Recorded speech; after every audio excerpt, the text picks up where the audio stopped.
Hey there, we are underneath a 2003 6-liter Excursion. We're going to be, at very least, we're going to be cleaning out this water separator fuel filter housing. See if we can get some of the lights on the dash to turn off. You're going to want to take brake cleaner or parts cleaner and clean all of this before you start disassembly. Remove these little safety clips.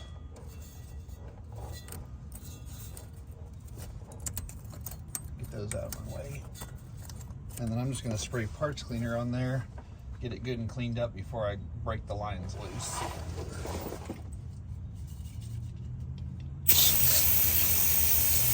Mainly I'm just concerned about getting any dirt or debris into the fuel system, so I'm just going to clean where I'm going to disconnect these lines and leave the rest for later when it's on the bench. We're going to completely remove this fuel filter housing.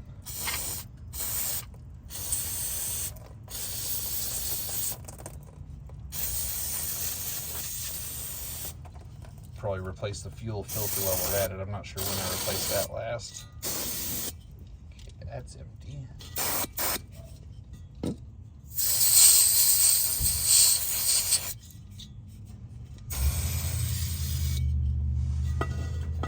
Blow some dirt out.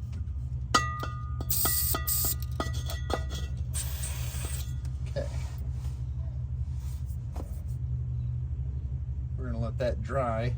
I'm going to come in here and remove any of the wiring harnesses that are attached. I bought a new, I don't know what you call this face plate for it. I bought a new plate to go on here, but it does not have the connection that this one does for the fuel heater that's back here. I disconnected that earlier, I guess. So it does not have that. We're going to look, I may end up just reusing the old one. I'd like to use the new one because it has a much easier to use water separator drain plug. That is the drain plug if you're trying to drain the water out, which you should do pretty frequently with these temperamental 6-liter engines. Okay, I'll come back here in a minute once that's dry and start popping fuel lines loose. There's really not a great way to do this. You're going to get fuel on you just no matter what you do. It's best to elevate the front of your vehicle so that you don't siphon all the fuel out of your fuel tank if you can. Okay, brake cleaner has dried up. Now we need to remove the electrical connections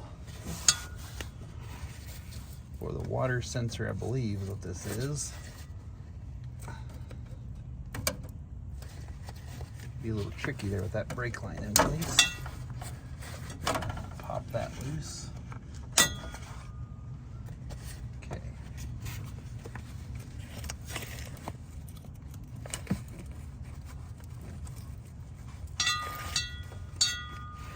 Puppy does not want to come off.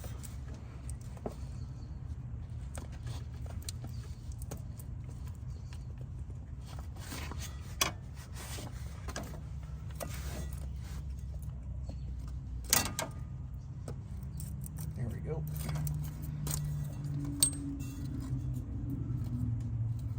That looks okay.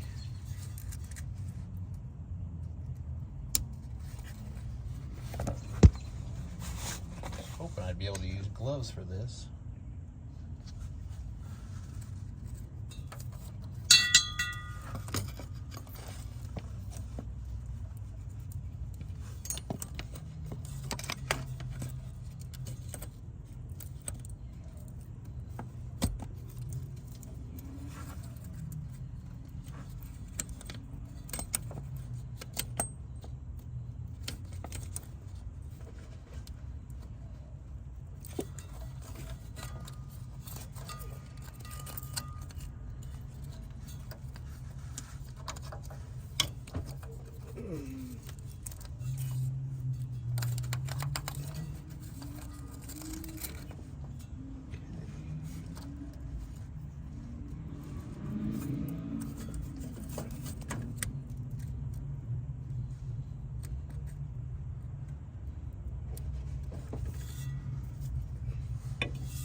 Okay, I believe it's just those 3 connections, and then your fuel lines.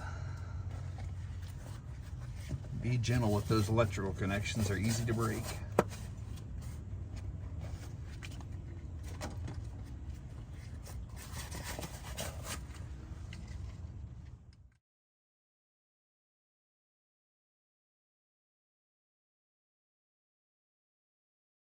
All right, for this next part, you're gonna need a 13mm socket or wrench, and these 3 bolts here.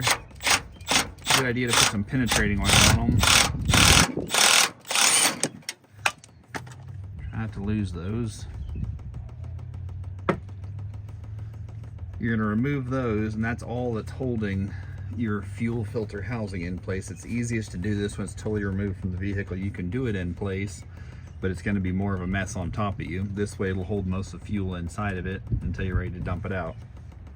So you're gonna wanna reach up there and hold your fuel filter housing with one hand and unbolt it with the other.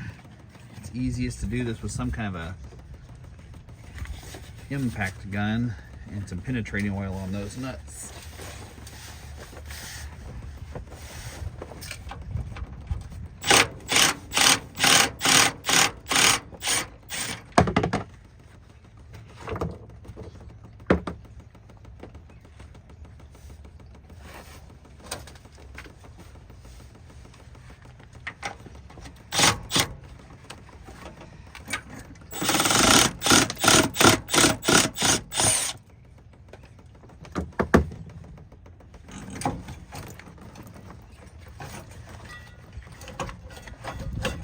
Get this past all the fuel lines and brake lines.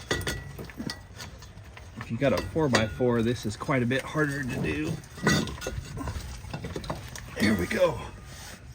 Okay, I've got a drip pan under here catching most of this, but that is how easy it is to get this out of there. I'll go ahead and dump all that into the drip pan.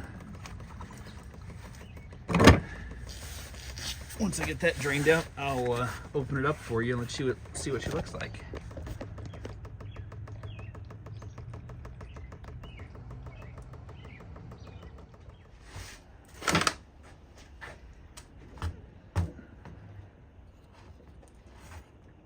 Okay, let's go ahead and get that cover off. This is a 1/4" drive, 1/4" size.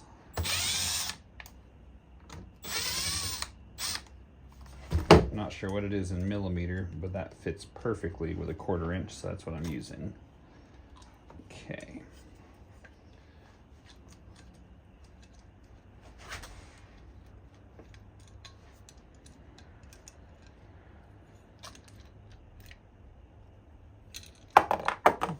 Not quite as nasty as I thought it would be. Not sure if you'll be able to see down in there. Nope, probably not.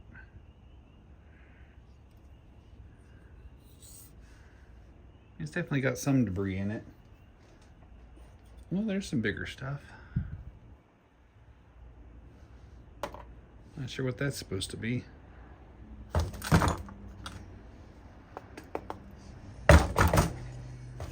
Okay.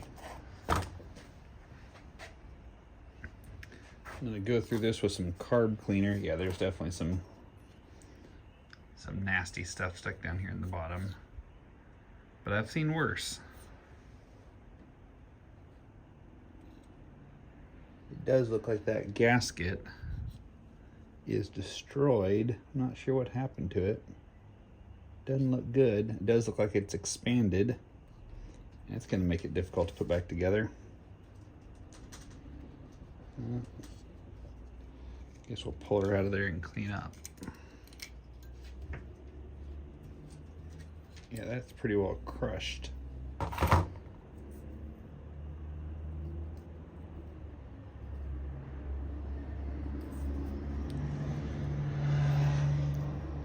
This gasket is not smooth. I can't tell if it has stuff stuck to it or if it's actually deteriorated. Kind of looks like when they put it back together last time, that they had a bunch of debris inside of it and just left the impression of the debris in the gasket because it's got a lot of stuff smashed into it.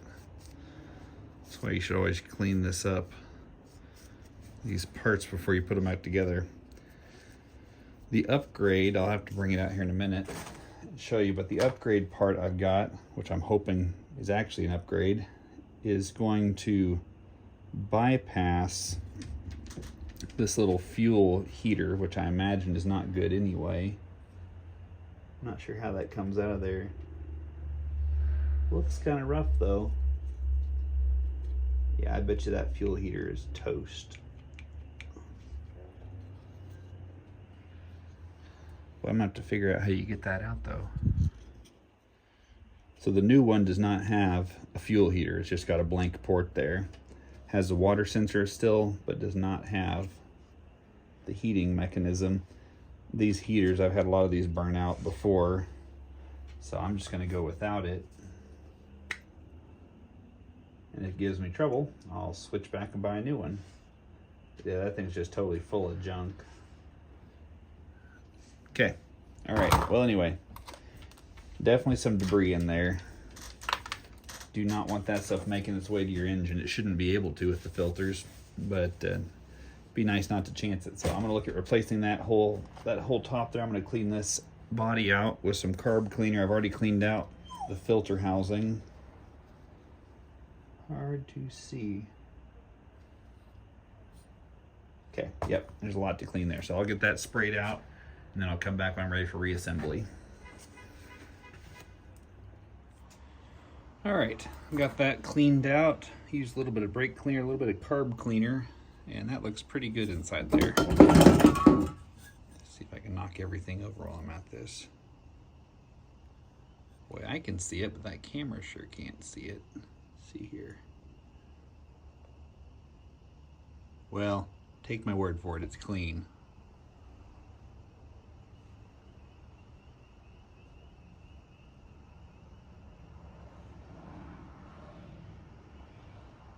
A little bit of oxidation down there.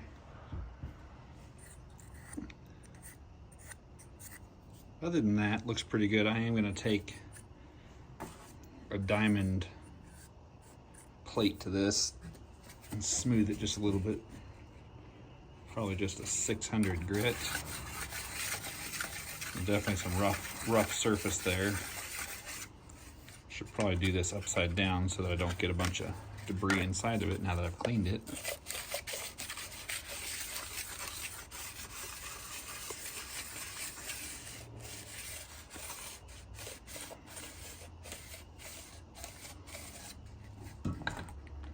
Well, that looks nice. Oh yeah, that's a lot better. Okay, let's spray that out again. And I think we'll be ready for reassembly.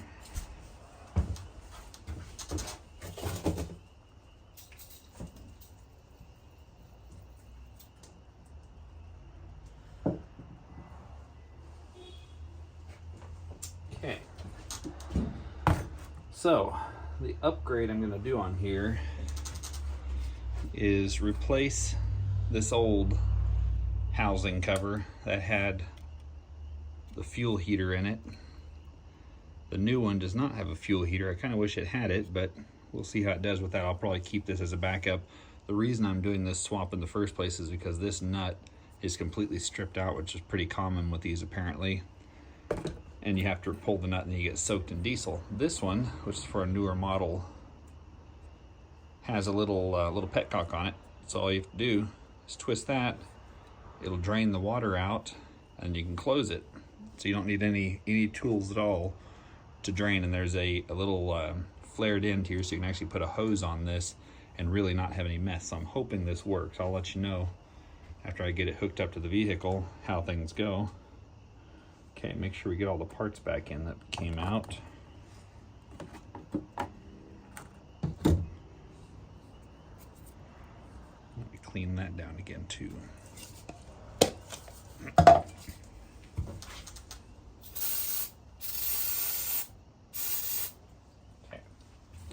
And I am spraying all this over a catch pan. I'm not just spraying this out into the yard. It's good to try to protect the groundwater. All right, tree hugger. That's what he is. He's a tree hugger. It's easiest if you turn this upside down when you try to get those little pieces to go back in there. There's no screws that hold this in. Just make sure you get everything lined up.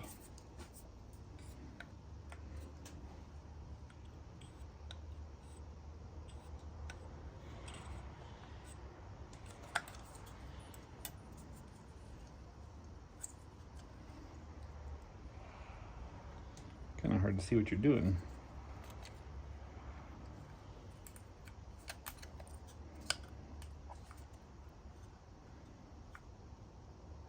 Looks pretty good. There we go. I don't know if you'll be able to see this or not either. Down there in the bottom, there's a little spring-loaded mechanism, some kind of an anti-backflow device probably. You need to make sure that's all lined up before you put it back together. It's also a good idea carefully to clean underneath that little rubber seal there if there's any debris under, but be very careful. That'll bend out of shape, and it's very difficult to get bent back correctly. Okay, let's see here. This goes on this direction. I'm gonna put a little bit of oil on the O-ring before I reassemble that.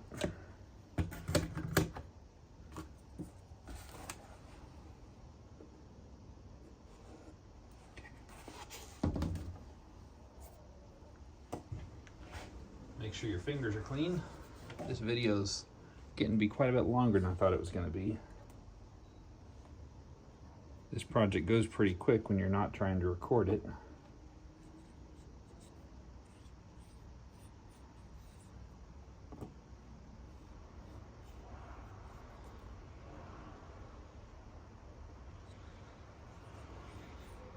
Okay, that's all lubed up pretty well.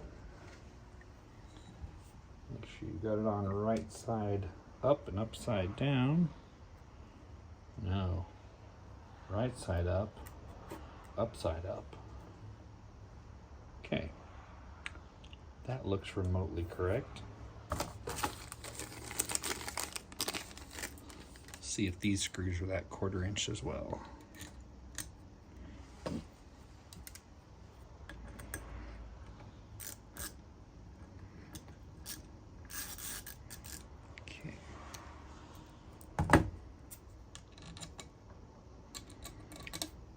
I think this part was $58 on Amazon. To me, it was well worth it. You could buy just the replacement nut for about $15 or $20. I figured if this works, this would be the way to do it. I hope the fuel lines are the same size. Honestly, didn't check that. I do not have the torque specs on here. You probably don't want to over torque it. It does have that O-ring in there, or that gasket rather.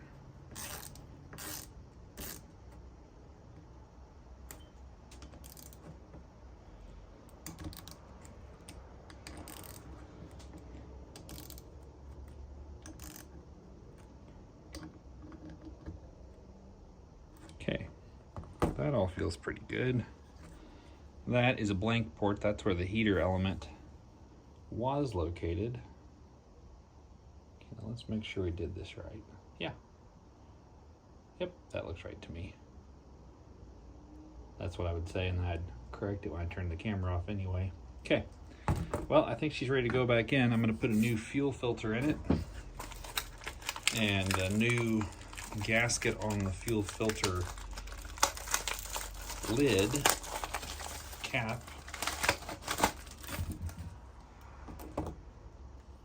Should always oil your rings.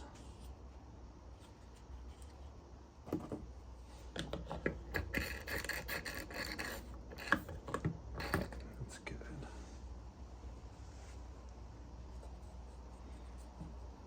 These O-rings, if you'll just squeeze them and pull your fingers closer together, it's usually the easiest way to get these rings off.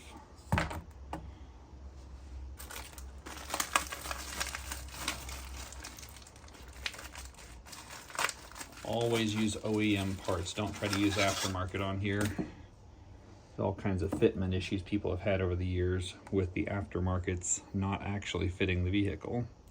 And you won't know it until your fuel pump fails because of debris getting past the filter that didn't fit properly. So spend a few dollars. I know these things are not cheap, but go OEM, get Motorcraft, and you won't regret it. Okay.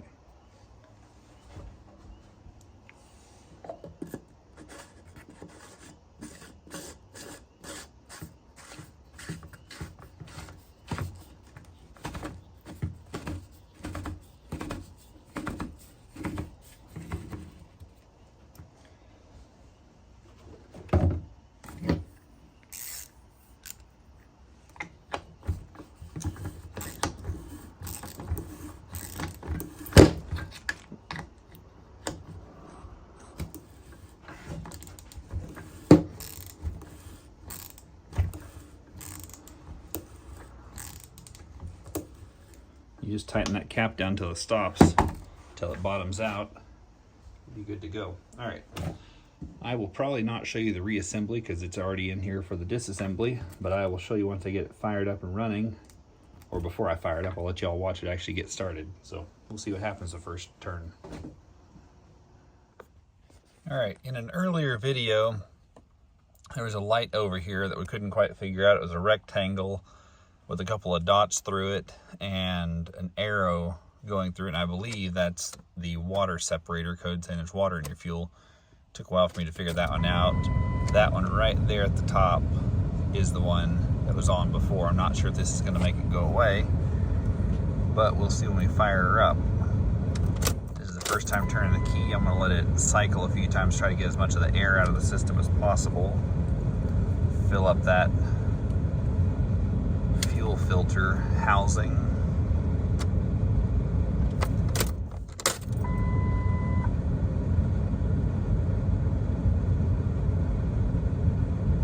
Okay, I think we'll try to fire it. Fired up pretty easily. May stall out here in a minute when it gets air up into the system. Well, the light's still on, so it's still a mystery. I may need to reset the system.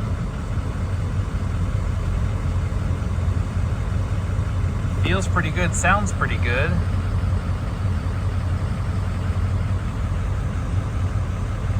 Okay, we're gonna look underneath.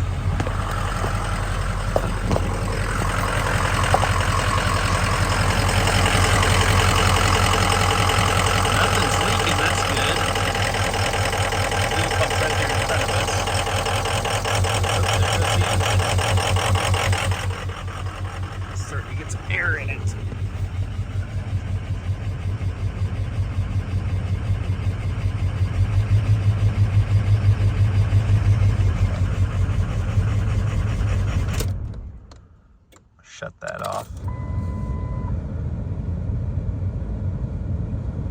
You don't want to run your injectors dry, especially on these 6.0s.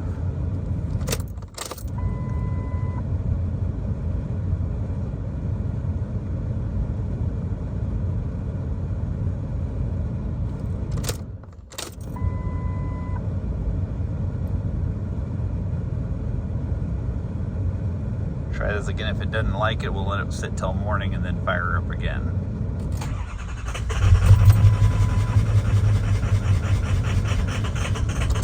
Nope. All right, we're gonna wait till tomorrow because we're gonna have to crank it a few times and it's getting late tonight. Light was still on, so that's still a mystery. I may need to, like I said, just plug it in and delete the codes.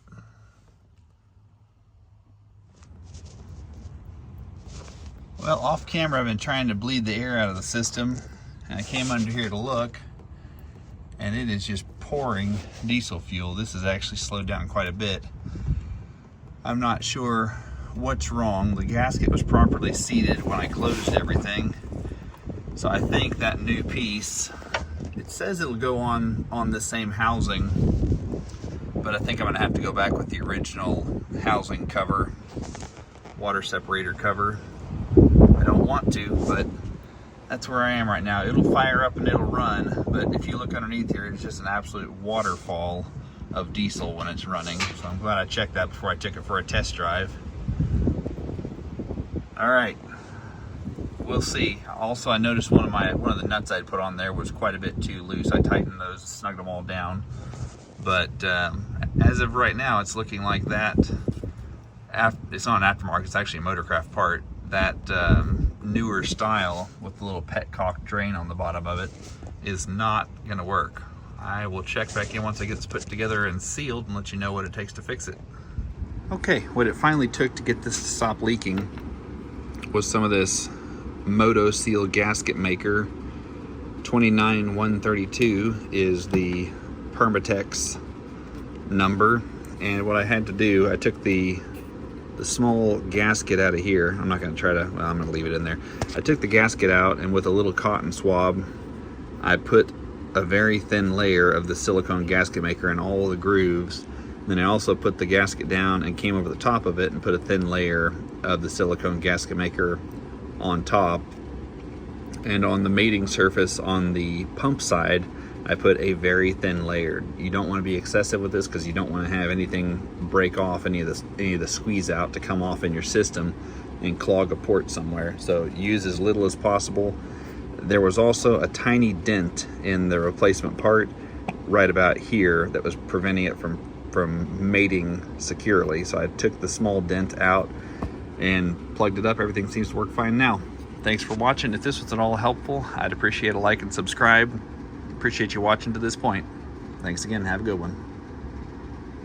All right, I think we finally got it figured out.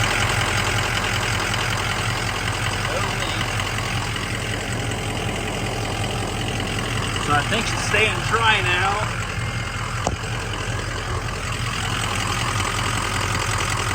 I was able to get this to seal, so there's nothing leaking anymore. I'll show you how I put that in.